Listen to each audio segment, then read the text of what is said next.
Pourquoi les institutions internationales financières, bien sûr, prévoient la poursuite de la performance économique de l'économie égyptienne d'une manière tout à fait forte? Mesdames et messieurs, bonjour, je suis tout à fait ravi de vous retrouver dans cette nouvelle édition dans votre émission hebdomadaire Indice, votre regard sur le monde de l'économie égyptienne. Bien sûr, ce que je viens de vous annoncer il y a quelques instants, c'est presque la grande question dont on va discuter durant les prochaines minutes. Avec plus de précision, aujourd'hui, nous avons vous proposer plusieurs prospections, plusieurs prévisions de la part de différentes institutions internationales financières, bien sûr, et économiques, en ce qui concerne la croissance de l'économie égyptienne dans la prochaine période, à partir de la FMI, passant par la Banque mondiale et jusqu'aux mêmes les banques internationales comme Standard Chartered. Monsieur docteur Amr Saleh, analyste économique politique, professeur de l'économie politique, se trouve actuellement en ligne de l'Institut international parti des Émirats arabes unis. Monsieur Amr Saleh, bonjour. Bonjour, le plaisir est toujours le mien. Oui, très rapidement, je suis au Caire actuellement. Oui, vous êtes actuellement au Caire. Tout à fait. Oui, ça va. C'est un grand plaisir d'être avec nous ici au Caire. Justement, très vite, nous allons bien sûr vous poser le premier indice proposé par le FMI dans son dernier rapport. Le FMI prévoit un meilleur taux de croissance que les années précédentes avec la reprise de tous les secteurs de l'économie égyptienne. Selon les prévisions de la FMI, la croissance économique de l'Égypte va réaliser 2,8% en 2020-2021, 5,5% en 2021-2022. Votre explication? Tout à fait. Nous avons dit auparavant que grâce au programme de réforme économique que l'Égypte avait entrepris en 2013-2014, plutôt en 2014, qui avait été amorcé en 2015-2016, ce programme économique était très difficile. Et les institutions internationales, monétaires internationales, notamment la Banque mondiale, le FMI, avaient beaucoup de doutes sur la poursuite et sur la relance et sur la réussite de ce programme. Pourquoi? Parce que, premièrement, l'Égypte, après 2011, avait chuté dans le taux de croissance à 1,8%, 2%, et c'était un taux catastrophique. C'était un taux catastrophique parce que, avec la chute de la taux de croissance, vous avez une chute des devises étrangères en Égypte, mais vous avez aussi eu une croissance auparavant et parallèlement de taux d'emploi et le chômage qui avait augmenté jusqu'à 14%, 15%, et c'était des taux catastrophiques. Et puis vous avez eu suite des nouveaux entrants sur le marché. Vous avez 1 million de personnes nouveaux entrants sur le marché, donc vous avez besoin d'un taux de croissance au-dessus de 7% et non de 1 ou 2%. Donc c'était catastrophique. Et puis vous avez eu ça aussi un plafond de devises étrangères qui avait chuté à 11 milliards de dollars. 11 milliards de dollars.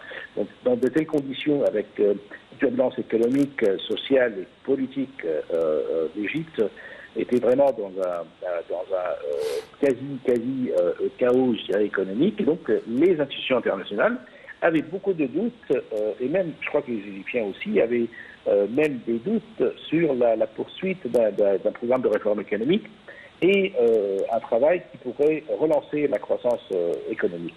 Mais en 2015-2016, avec l'arrivée du pouvoir du président Fattah el-Sisi, et avec beaucoup de courage et beaucoup de persévérance, et puis une grande croyance du pouvoir politique dans la volonté des Égyptiens à survivre encore une fois, le programme a été amorcé. Il y a eu un côté économique et puis il y a eu un côté social pour désamorcer les dégâts sociaux. Et donc avec ce programme qui était un programme très difficile, comme je le disais au départ, et donc la Banque mondiale et le FMI avaient beaucoup de doutes. Et il faut revoir aussi les rapports économiques qui avaient été publiés par les institutions internationales. C'était des rapports sombres pour l'Égypte. Mais les mêmes institutions internationales dont vous parlez actuellement, les mêmes institutions internationales ont applaudi les performances économiques que l'Égypte avait réalisées en 2019 et même 2020 avec même le Covid-19. L'Égypte est arrivée à une croissance 6,1 en 2019 et puis avec un plafond de devises étrangères à 47 milliards de dollars. C'est énorme. Et avec une baisse du taux de chômage jusqu'à 7%, une augmentation de la croissance économique, une augmentation des devises étrangères, une augmentation des investissements étrangers, beaucoup de réformes économiques, dont des réformes d'ajustement structurel et de commerce extérieur, c'est un exploit. C'est un exploit. Et donc, la Banque mondiale et Christine... Oui, permettez-moi... La Banque mondiale avait dit que c'était une histoire de réussite. Et donc, c'est pour ça que les institutions internationales, pour revenir à votre question, ont salué et ont beaucoup de confiance dans, je dirais, la stratégie économique et la vision économique de l'Égypte. Oui, mais permettez-moi de vous proposer quelques indices qui ont été soulignés, quelques indices bien sûr en ce qui concerne l'économie égyptienne, qui ont été soulignés par la Banque mondiale justement. Premièrement, plutôt, la première remarque, c'est que la Banque mondiale a revu à la hausse ses prévisions pour la croissance économique égyptienne dans son rapport de janvier 2021 en comparaison de juin 2020. La Banque mondiale, selon elle, l'Égypte va réaliser un taux de croissance plus que celui de l'avant de la crise du coronavirus avec l'arrivée de 2021-2022. La Banque mondiale a également souligné avec l'arrivée de 2021-2022, le taux de croissance de l'Égypte serait 5,8% alors qu'il a atteint 5,6% en 2018-2019. Donc, il y a ici deux prévisions qui ont été améliorées de la part de la Banque mondiale en ce qui concerne la performance de l'économie et la croissance de l'économie égyptienne. Justement, pourquoi ? Pourquoi, comme je l'avais dit, parce que nous avons amorcé un programme de réforme économique qui était très difficile. Et si vous vous souvenez, si mes souvenirs sont bons, le FMI n'était pas totalement en accord avec l'Égypte, car il avait besoin d'amorcer un programme purement économique. Vous savez, ce qu'on appelle le taritif choc. L'Égypte, le président Abdel Fattah el-Sisi, avait insisté sur le côté social. Et donc, quand vous avez un pays qui tombe à 1,8% ou 2% de la croissance économique, on peut pas imaginer que au cours de quelques années, on pourrait atteindre 6 et 7%. Si le Covid-19 n'était pas là, on aurait pu très facilement atteindre 8 et plus au-dessus de 8%. Et le résultat était tel, pour revenir à votre question, le résultat était tel que au cours de l'année dernière, c'était une année très difficile pour le commerce international, pour tous les pays, non seulement pour l'Égypte. Vous avez eu un climat économique désastreux. Vous avez une chute de la croissance économique mondiale de 5% jusqu'à 2 et 3%. Vous avez une chute de la croissance économique en Chine aussi de 6% à 3 et quelques pourcents. Des taux de croissance négatifs dans beaucoup de pays, dans la plupart des pays, dans la quasi-majorité des pays du monde. Moins 5, moins 4, moins 3, moins 4 aux États-Unis, en France, en Allemagne, en Italie et dans les pays européens. Et donc, que l'Égypte soit parmi les 18 pays au monde, les 18 pays au monde, ou les quelques pays au monde à réaliser des taux de croissance positifs, c'est un exploit.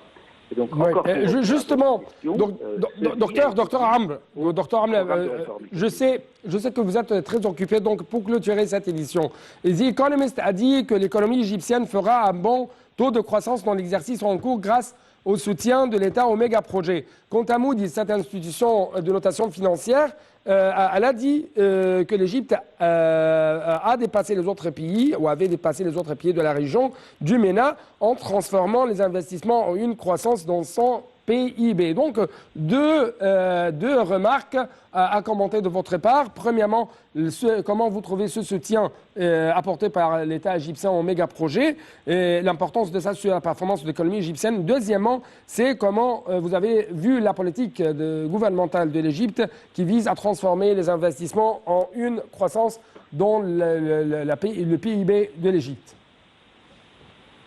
Oui, tout à fait. Si vous voulez, il n'y aura pas d'investissement étranger et d'investisseurs étrangers sans infrastructures. Ouais. Les infrastructures qui avaient été amorcés et construits en Égypte sont énormes. Beaucoup de gens et beaucoup peut-être de médias et de sphères économiques et politiques et parfois des sphères qui n'ont pas, je dirais, les bonnes informations, les informations correctes sur les affaires en Égypte, ont des doutes, surtout en concernant le volet des méga-projets, comme vous l'avez dit.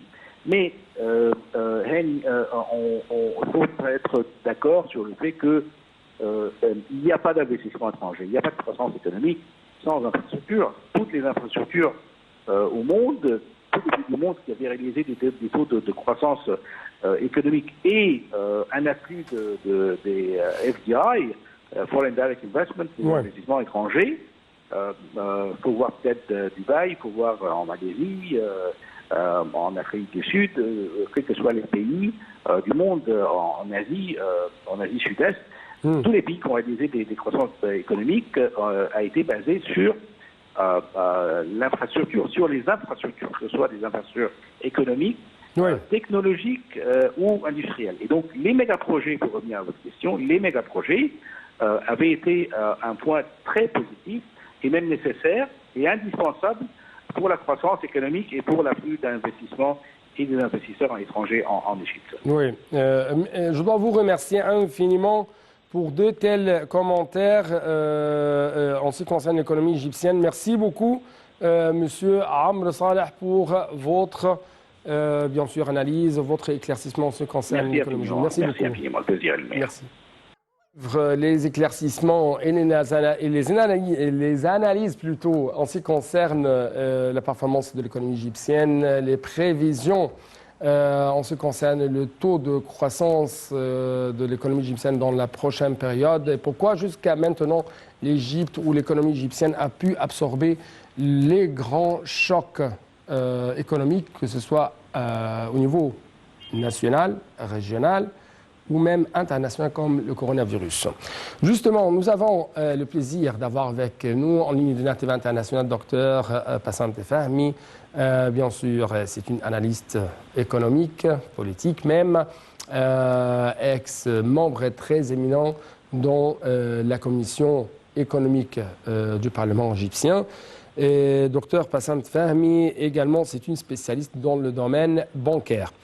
Toujours, nous essayons de répondre pourquoi les institutions internationales ont donné des prévisions tout à fait positives en ce qui concerne une forte performance de l'économie égyptienne dans la prochaine période.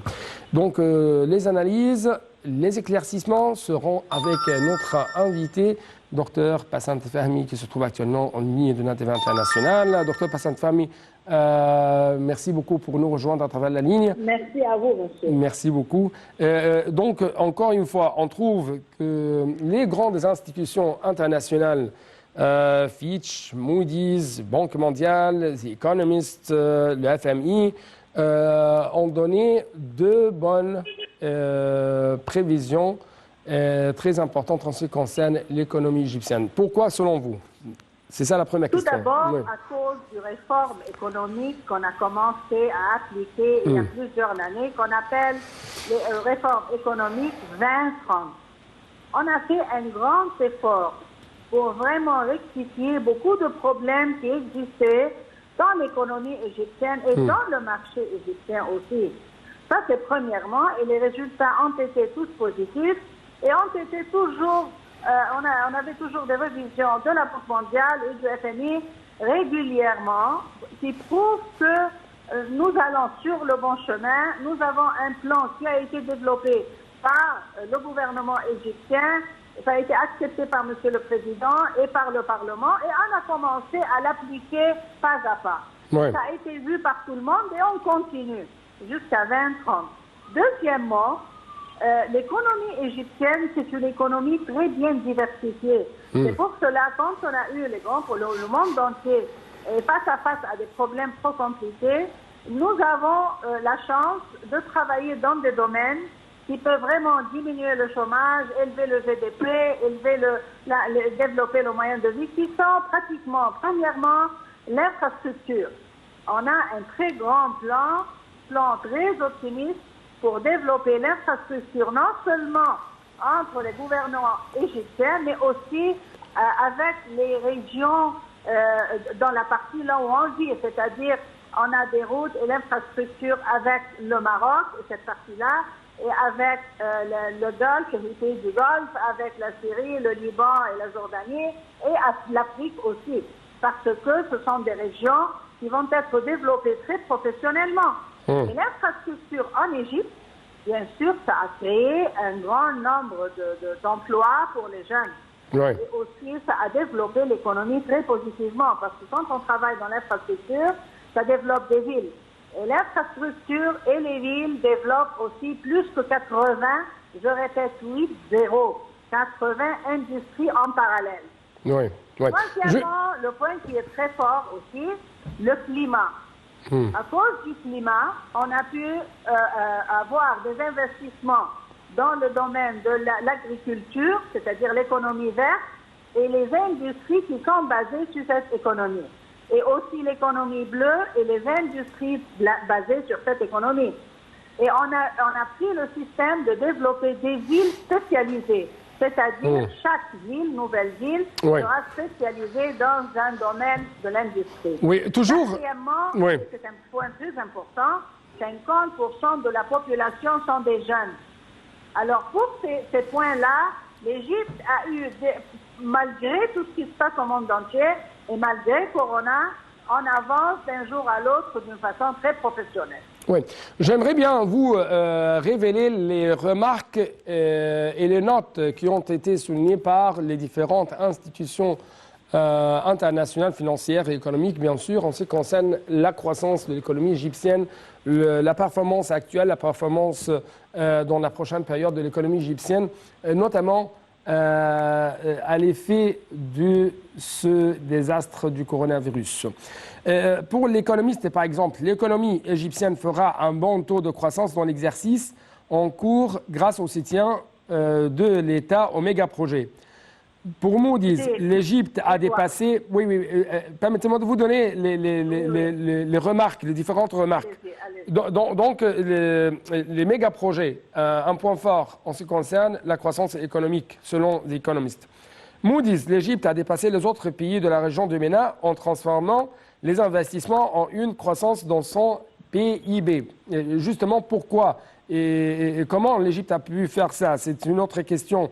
La troisième remarque qu'on a aujourd'hui, Fitch, pour cette institution de notation internationale, financière bien sûr, grâce à l'obtention des vaccins en Égypte et aux investissements gouvernementaux, le taux de la croissance de l'Égypte serait l'une des plus forts, serait l'un des plus forts taux au MENA. Donc, j'aimerais bien écouter votre commentaire en ce qui concerne de telles remarques. Ces remarques sont des remarques très positives et très correctes. On a, dans le passé et pour des décades, on dirigeait l'économie d'une façon, à mon avis personnel, et ça a été vu par les indices, ce n'était pas une façon de diriger une économie proprement en Égypte, je veux dire.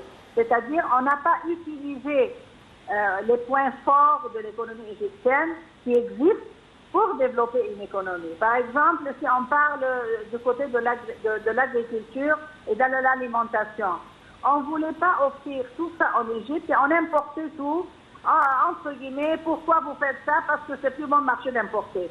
Ça, c'est pas une logique de développer l'économie. Ouais. On dépendait beaucoup sur par exemple, les Égyptiens qui travaillaient à l'étranger, qui transféraient des devises étrangères. Pourquoi vous ne faites pas tel et tel? Parce qu'on a des devises, des Égyptiens qui travaillent à l'étranger. Ça, on appelle en arabe Iqtisadri'i, qui ne peut pas continuer et développer un pays. Mais, alhamdoulilah, dès que Monsieur le Président a été élu, il a accepté le développement du nouveau plan qui va utiliser les ressources et les recherches et les richesses de l'Égypte sur tout le territoire égyptien, c'est-à-dire les 27 gouvernorats, le Sinaï aussi, ça c'est premièrement. Deuxièmement, on doit prendre soin de deux côtés très importants qui confrontent le monde entier. Le monde entier va être face à face à un problème d'alimentation. Et nous, on a développé et on continue à développer le côté de l'agriculture et la pisciculture. Deuxièmement, on va jouer un rôle très important dans la région. en ce qui concerne le développement de l'Afrique, des pays africains, et aussi le développement du côté du Maroc et de l'autre côté vers l'Arabie et la Syrie, l'Irak, etc. Alors ce nouveau plan, c'est les points forts qui nous ont vraiment donné le premier coup pour développer une économie forte, et ça va continuer. C'est-à-dire l'agriculture va continuer. Mais je dois m'arrêter ici et dire que ça va être fait en coopération avec des compagnies multinationales avancées dans le côté technique, c'est-à-dire nous devons comprendre qu'on a besoin de la technologie. Oui. Et aussi nos richesses et nos ressources et nos points forts de notre économie avec le financement qui est le côté le plus simple. Alors oui, on va continuer à se développer parce que finalement, on est sur le bon chemin.